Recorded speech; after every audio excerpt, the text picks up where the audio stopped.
ഹർഷിന ഹർഷിനയും ഇപ്പോൾ ഇനിയിപ്പോൾ നീതിയുടെ വഴികളിൽ ഇറങ്ങാൻ പോവാണ്.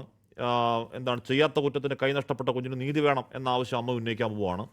ഹർഷിനയുടെ കൂടെ നിന്നുപോലെ നമ്മളൊക്കെ കൂടെ നിൽക്കാനും പോവാണ്. അക്കാര്യത്തിൽ ഒരു തർക്കം അക്കാര്യത്തിൽ ഏതറ്റം വരെ പോയാലും കൂടെ നിൽക്കാനും പോവാണ്. ഹർഷിനയുടെ അനുഭവം എന്താണ്? അവർക്ക് നീതി കിട്ടും എന്ന് പ്രതീക്ഷിക്കാവോ അവർ? ഈ ഒരു സർക്കാരിൻ്റെ അടുത്തുനിന്ന് നീതി കിട്ടുന്നുള്ള യാതൊരു പ്രതീക്ഷയും വേണ്ട എന്നുള്ളതാണ്. കാരണം 3 വർഷത്തോളമായി നീതിക്ക് വേണ്ടി അലയാണ്. 8 വർഷത്തോളമായി ദുരിതത്തിൻ്റെ ആ ഒരു അവസ്ഥയിൽ ഇപ്പോഴും അതിനേക്കാൾ വലിയ വേദനകളുമായിട്ട് ജീവിക്കുന്ന ആളാണ്. ഇതുവരെ ഈ ഒരു നിമിഷം വരെ ഒരു തരത്തിലുള്ള നീതിയും ഈ ഒരു ഗവൺമെൻറ്റിൻ്റെ ഭാഗത്തുനിന്നോ ആരോഗ്യ വകുപ്പിൻ്റെ ഭാഗത്തുനിന്നോ ഇതുവരെ ഉണ്ടായിട്ടില്ല എന്നുള്ളതാണ്. അപ്പോൾ അത്രയും വർഷം ഒരു 5 വർഷത്തോളം ഒരു ആർട്ടറി ഫോർസെപ്സ്, കത്രിക രൂപത്തിലുള്ള ആർട്ടറി ഫോർസെപ്സ് വയറ്റിൽ കൊണ്ടു നടന്നു. എന്നിട്ട് ആരോഗ്യവകുപ്പിൻ്റെ പല തരത്തിലുള്ള അന്വേഷണങ്ങൾ വന്നപ്പോഴൊക്കെ ഇതേ മറുപടി, ഇപ്പോൾ ഈ കുഞ്ഞിൻ്റെ കാര്യത്തിൽ പറഞ്ഞ പോലെയുള്ള അതേ മറുപടികളാണ് നമുക്ക് വന്നിട്ടുണ്ടായിരുന്നത്. അവസാനം ഞാൻ കത്രിക വിഴുങ്ങിയതാണോ എന്ന് പോലും സംശയിക്കുന്ന രൂപത്തിലേക്കായി കാര്യങ്ങൾ. കാരണം ഇങ്ങനെ ഒരു കത്രിക മെഡിക്കൽ കോളേജിൽ നിന്ന് കുടുങ്ങിയിട്ടില്ല എന്നുള്ളത് അവരെ വാദം വന്നിട്ടുണ്ടായിരുന്നു. അപ്പോൾ അനുഭവിച്ച വ്യക്തി എന്നുള്ള നിലക്കും എല്ലാ തെളിവുകളും സഹിതമാണ് നമ്മൾ പറഞ്ഞുകൊണ്ടിരിക്കുന്നത്.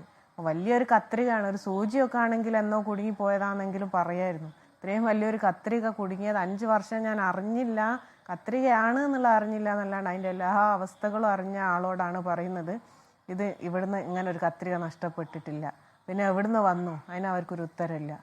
അല്ല, വിഴുങ്ങിയെന്ന് പറയാതെ ഭാഗ്യം. ഞാൻ പറഞ്ഞു ഇതുപോലത്തെ മെഡിക്കൽ ബോർഡൊക്കെ ആണെങ്കിൽ അത് ഹർഷിനെ വിഴുങ്ങിയ കത്രികയാണ്, ഞങ്ങൾ കുറ്റക്കാരല്ല എന്ന് പറഞ്ഞേനെ ഹർഷിന. ഉറപ്പാണത്, ഒരു തർക്കമാക്കരുത് വേണ്ട. അത് ആമാശയത്തിലല്ലാത്തത് കൊണ്ട് അവർക്ക് പറയാൻ ഒരു ചാൻസും ഇല്ലാത്തത് കൊണ്ട് മാത്രമായിരിക്കും അവർ പറയാതിരുന്നതെന്ന് വിചാരിക്കുന്നത്. കാരണം ഇത് സിസേറിയൻ ചെയ്യുന്ന അവസാനം തുന്നിക്കെട്ടുന്ന ആ ഒരു കറക്റ്റ് സൈഡിലാണ് നിൽക്കുന്നത്. അപ്പോൾ അതിന് മുന്നത്തെ സിസേറിയനിൽ വന്നതാണ്. അടുത്ത പ്രഗ്നൻസിയിൽ ഈ വയറ് വീർത്ത് വരുമ്പോൾ കത്രിക ഇങ്ങനെ സ്കാൻ ചെയ്യുന്നതിനേക്കാൾ നന്നായിട്ട് നമുക്ക് പുറത്തേക്ക് കാണാൻ പറ്റും.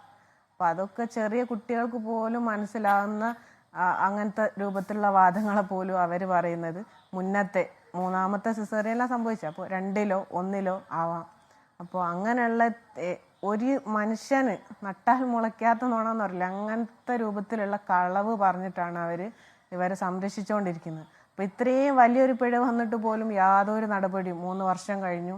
അങ്ങനെ പോലീസിൽ നമ്മൾ കൊടുത്തു. നിയമ നടപടി എന്ന് പറയുന്നുണ്ടല്ലോ, ആരോഗ്യ വകുപ്പിൻ്റെ അല്ലെ ഗവൺമെൻറ്റിൻ്റെ ഭാഗത്തുനിന്ന് ഒരു തരത്തിലുള്ള നീതിയും കിട്ടൂല എന്ന് ഉറപ്പായതിനു ശേഷമാണ് നമ്മൾ നിയമ നടപടിയുമായിട്ട് കോടതി വരെ എത്തി. പോലീസ് അത്രയും വ്യക്തമായിട്ട് അത്രയും സാക്ഷി മൊഴികളോടുകൂടി ഈ കേസ് തെളിയിച്ചു. കുറ്റപത്രം കോടതിയിൽ സമർപ്പിച്ചു. ഈ 3ാമത്തെ സിസേറിയനിൽ കോഴിക്കോട് ഗവൺമെൻറ് മെഡിക്കൽ കോളേജിലാണ് സംഭവിച്ചിട്ടുള്ളതെന്നും അവിടെ ചെയ്ത ഡോക്ടേഴ്സിനെ സ്റ്റാഫ് നേഴ്സിനെ പ്രതികളാക്കി കുറ്റപത്രം വരെ സമർപ്പിച്ചു. എന്നിട്ട് എന്ത് നടപടിയാണ് ആരോഗ്യവകുപ്പും സർക്കാരും ഇതുവരെ എടുത്തിട്ടുള്ളത്? തുടക്കത്തിൽ റിപ്പോർട്ട് വരട്ടെ, അല്ലെങ്കിൽ അടുത്ത അന്വേഷണത്തിന് റിപ്പോർട്ട് വരട്ടെ, കർശന നടപടി. ഇപ്പം പറഞ്ഞുകൊണ്ടിരിക്കുന്ന അതേ പല്ലവി ഓരോ സമയത്തും നമ്മളോടും പറഞ്ഞതാണ്. എന്നിട്ട് എന്ത് നടപടി എടുത്തു? ഇപ്പോഴും അവിടെ ആ ഡോക്ടേഴ്സും ആ നഴ്സുമാരും കോഴിക്കോട് ഗവൺമെന്റ് മെഡിക്കൽ കോളേജിൽ ഇപ്പോഴും വർക്ക് ചെയ്യുന്നുണ്ട്. നമ്മളെ ഇതിന് കാരണം കത്രിക പുറത്തെടുത്തതിനു ശേഷവും കാര്യമായ കാതലായ ആരോഗ്യ പ്രശ്നങ്ങൾ ഉണ്ട് എന്നാണ് ഞാൻ മനസ്സിലാക്കുന്നത്. മാത്രമല്ല, ആ ആരോഗ്യ പ്രശ്നത്തിന്റെ പേരിൽ ചികിത്സയ്ക്ക് വേണ്ടി ലക്ഷങ്ങൾ ഇല്ലാത്ത പൈസ ചെലവാക്കുകയും ചെയ്തു. ഉള്ള ഉപജീവന മാർഗം പോലും മുട്ടിപ്പോകുന്ന അവസ്ഥയൊക്കെ ഉണ്ട്. വല്ലാത്ത അവസ്ഥയാണ് ഞാൻ കേട്ടു. ശരിയാണോ ഹർഷിന? തീർച്ചയായും വളരെയധികം പ്രയാസത്തിലുള്ള ഒരവസ്ഥ. ഇപ്പം എനിക്ക് 33 വയസ്സിൽ, ഞാൻ 26ാം വയസ്സിലാണ് ഈ ഒരു ദുരിത ജീവിതത്തിൽ എത്തിപ്പെടുന്നത്. 26ാം വയസ്സിലാണ് 3ാമത്തെ സിസേറിയൻ. അന്ന് തുടങ്ങിയ ഈ വേദന, കത്രിക ഞാൻ വയറ്റിൽ കൊണ്ടു നടന്നതിനേക്കാളും വലിയ പ്രയാസത്തിലാണ് അത് എടുത്തതിന് ശേഷം. കാരണം എടുക്കാൻ വേണ്ടി ചെയ്ത ഓപ്പറേഷൻ എന്ന് പറഞ്ഞാൽ മണിക്കൂറുകൾ നീണ്ട എത്രയോ ഡോക്ടേഴ്സ് നിന്നിട്ട് വലിയൊരു മേജർ ഓപ്പറേഷനാണ് നടന്നിട്ടുള്ളത്.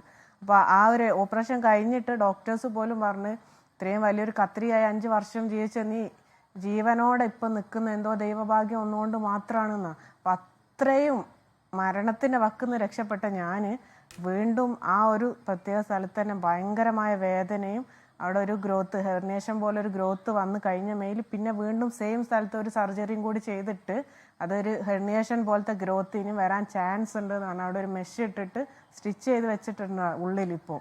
അപ്പോൾ ഇപ്പം ഞാൻ ഇരിക്കുന്ന സമയത്ത് പോലും ഇന്നലെ പറ്റിയൊരു മുറിവിനുണ്ടാകുന്ന ഒരു വേദന അങ്ങനെ ഉണ്ടാവും. അതേ ഒരു വേദനയിലാണ് ഇപ്പോഴും ഞാൻ ഇരിക്കുന്നത്. ആർക്കും ഇതൊന്നും പറഞ്ഞിട്ട് മനസ്സിലാവാഞ്ഞിട്ടാണെന്ന് അറിയാം. നമ്മൾ വെറുതെ എന്തെങ്കിലും നഷ്ടപരിഹാരം ഗവൺമെൻറ് അടുത്തുനിന്ന് മുതലാക്കാനോ അതൊന്നല്ല, നമ്മൾ അനുഭവിക്കുന്ന ഒരു പ്രയാസം, നമുക്ക് നഷ്ടപ്പെട്ട നഷ്ടങ്ങൾ.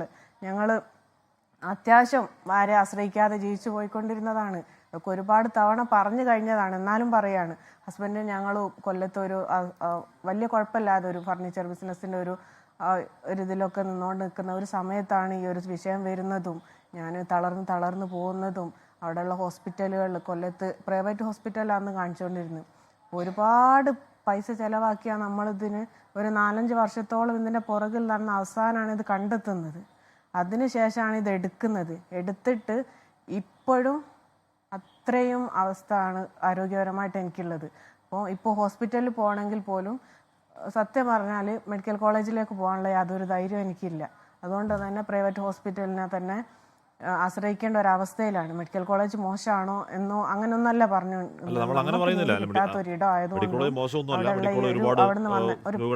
പേടിയുണ്ടോ. ഇങ്ങനെയുള്ള തിക്താനുഭവങ്ങൾ, ഇങ്ങനെയുള്ള അനുഭവങ്ങൾ, ഇങ്ങനെയുള്ള വീഴ്ചകൾ, അനാസ്ഥകൾ പറയാതെ പറ്റില്ലല്ലോ. അങ്ങനെ പറയുമ്പോഴേക്കും അത് ആരോഗ്യ കേരളത്തെ വേട്ടയാടാൻ വരുന്നേ എന്ന് പറഞ്ഞാൽ പറ്റില്ലല്ലോ.